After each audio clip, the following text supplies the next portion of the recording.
In part one, we added the content of the quotes into a property list file, and we introduced the controller class file using the Swift programming language. We added instructions to get a reference to the bundle where the app will be located in the digital universe of the device. And we provided three instructions: one, to get a reference to the bundle or the folder where the app will be stored, get a reference to the actual resource file that has the code list, and then use the initializer of the array to initialize that file from that content. And now we have a memory location called quotes that has all the files in or the quotes in an array, meaning that in an indexed collection 0, 1, 2, 3, 4, because I added 5.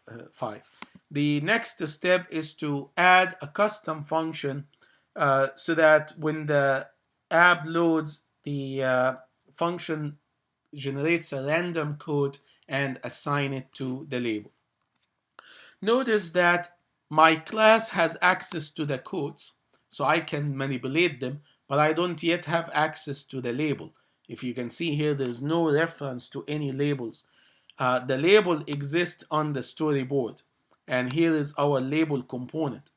And the storyboard is a view, so our component, the label, is inside a view, and the view is inside the view controller. And to remind you, this view controller is managed by the class view controller. So there is a connection between this class and this file, or this controller in the interface builder and my Swift class. But the label itself exists only on the interface builder. I need a reference to it inside the class so I can reference it and use it. Switch from the standard editor to the assistant editor. Xcode gives us side by side the storyboard with the class that manages that controller in the storyboard. Perhaps hiding the project navigator and the utility area will make this look better. So on the left side, this is the controller scene and the view controller. See here, view controller, and on the right side is the view controller. So this is the class where you write the instructions that manages that logical layer on the user interface. For the interface, for the label itself, if you press Control and drag from the interface builder to the class, you see here the option to insert an outlet or an outlet collection. So I basically press Control key and drag from the label to the class your view controller, and then release. You get this template that allow you to create a connection. So I'm basically creating another variable, but that second variable is connected, is an outlet. An outlet, think of it as a pipeline. It's a pipeline where data can traverse between the user interface and the controller and back. So you need to provide a name for that variable. Here in quotes, we provided a name, so we need to provide this name. So I'm going to call it label quote, LBL as a prefix for label, and then the name is quote. This is a label that represents a single quote. The type of the connection is an outlet connection, and the storage, leave the storage now. The type has to be the same as the type of the component, and then say connect. So now see what came about. Here is the var, similar to this var. Here is the name, similar to this name. Here is the column for the type. Here is the column for the type. Here is the type. Here is the type. So what is different? There is this weak, which represent type for the storage, a storage property. You don't have to worry about it. But most important is this @IB outlet, which is injecting an interface builder outlet. If you Xcode give you this circle with the black dot inside, if you hover over it, it highlights the component on the user interface that this variable is connected to. So IB outlet is where the connection between this variable and the interface builder is happening, and that's the actual connection and the actual component.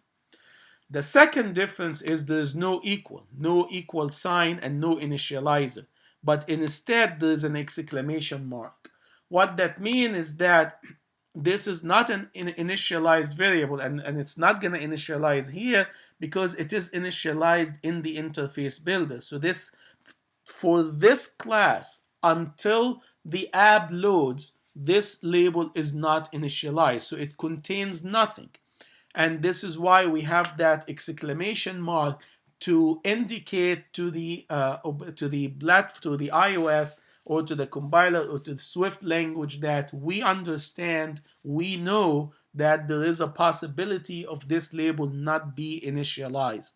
So we're suppressing the error that it will provide for us. I know I'm doing this because either I know for sure it will be initialized, which in this case is that it's not going to be initialized in the class, but for sure it will be initialized because the class is connected to the screen and the screen will load first. So it's okay for me to use that exclamation mark, or because later on in my code I will check for it. I'm not going to check for it because I know for sure it will be executed. But now I have a label. So the next step is I want to create a function that will randomize the code and assign the code into the label. So to create a function, I have to be outside all other functions. So let me fold this, and here is where I fold them. And in a previous video, this ribbon, I got that from the preferences, the editor preferences, if you don't have it.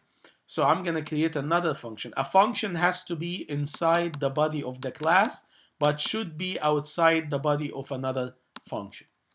So I'll create a function, but using the keyword function. There is no override here. Why? Because that's my function. It doesn't exist in the UI view controller.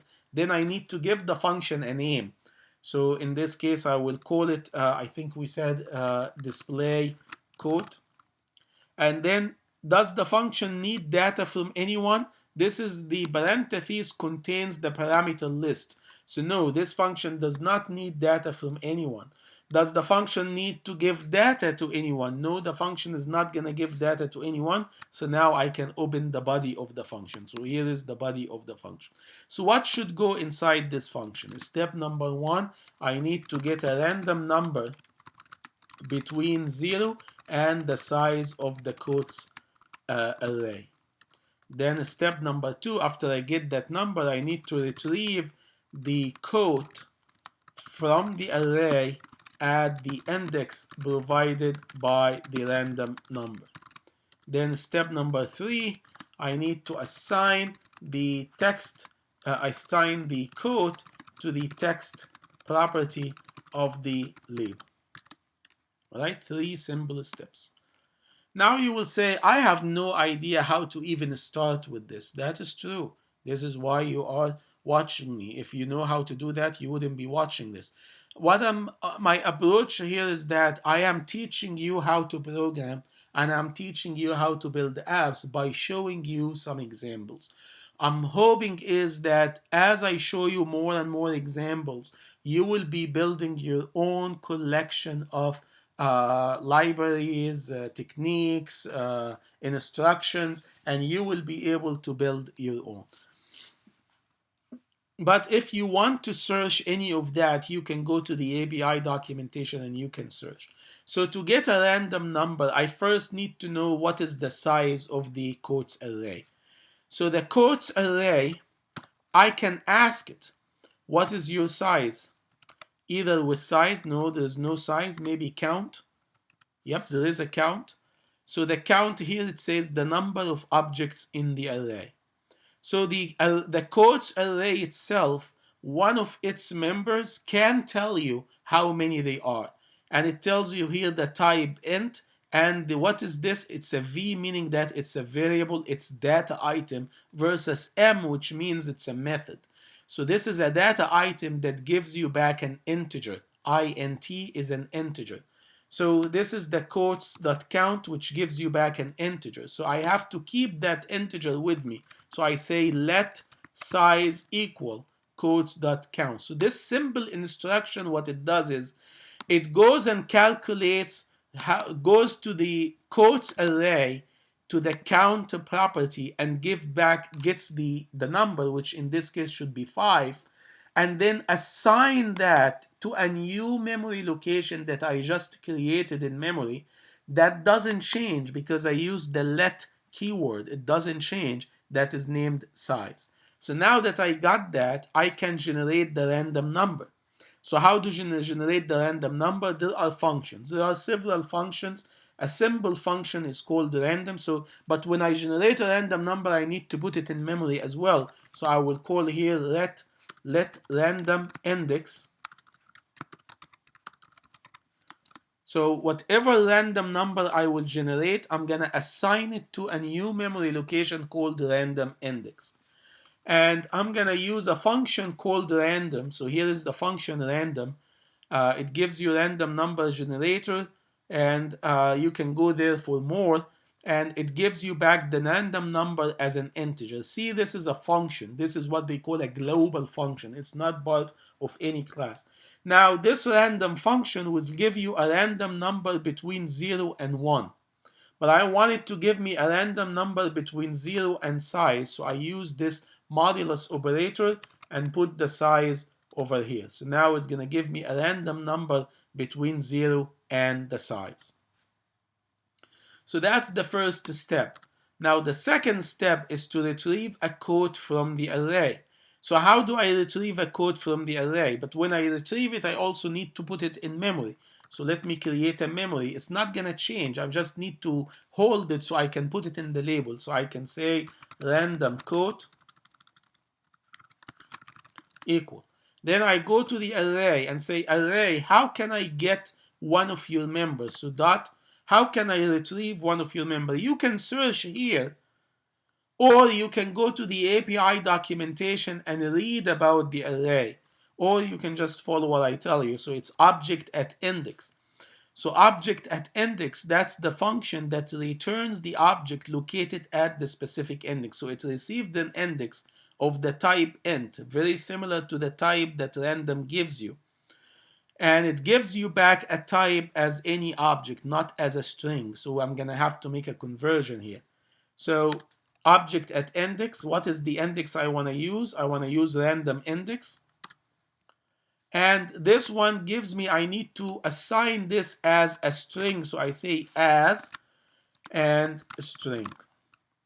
So this as string converts the object at index to a string before it assign it to the random quote. Now I have the string in a random quote. I need to then assign it to the label. So I say label quote dot text equal random quote. Random quote. So that's the third step. So here are my instructions again. The first instruction is to ask the array to give me its size, and it has a property called the count that gives you back the size, and put that in memory. Since I'm not going to be manipulating this, I can put it in a constant memory location called size. Then I use this size to shift or multiply the generator, the random generator, so that it gives me a random number between 0 and the size. So if the size is 5, it's 0 and 5. And then I put that in another memory location called random index. Then I use the random index as the index of the array. The object at index, unfortunately, give me a generic type because it is meant to be a collection of anything, strings, images, whatever you want. So the return could be anything. So I have to cast or change the type to the type that I know. And I know because when I created the files, I made the type string. So I know that the type is a string. So I cast the type or change the type to a string before assigning it to this new memory location. Again, it's constant memory location because I'm not changing it. Then that memory location, I assign it to the text property of the code. So here is the iteration number 3. So time to test.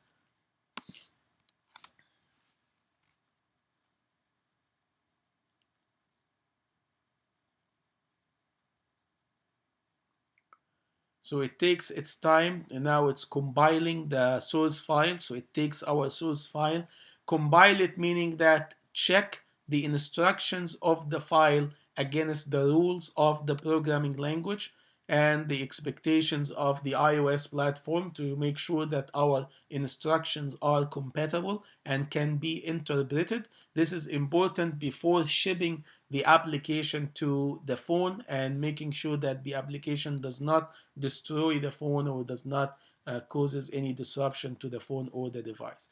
So the application loaded, and it loaded with the same code that we had here. So you may think, maybe nothing happened. Actually, nothing happened. Why?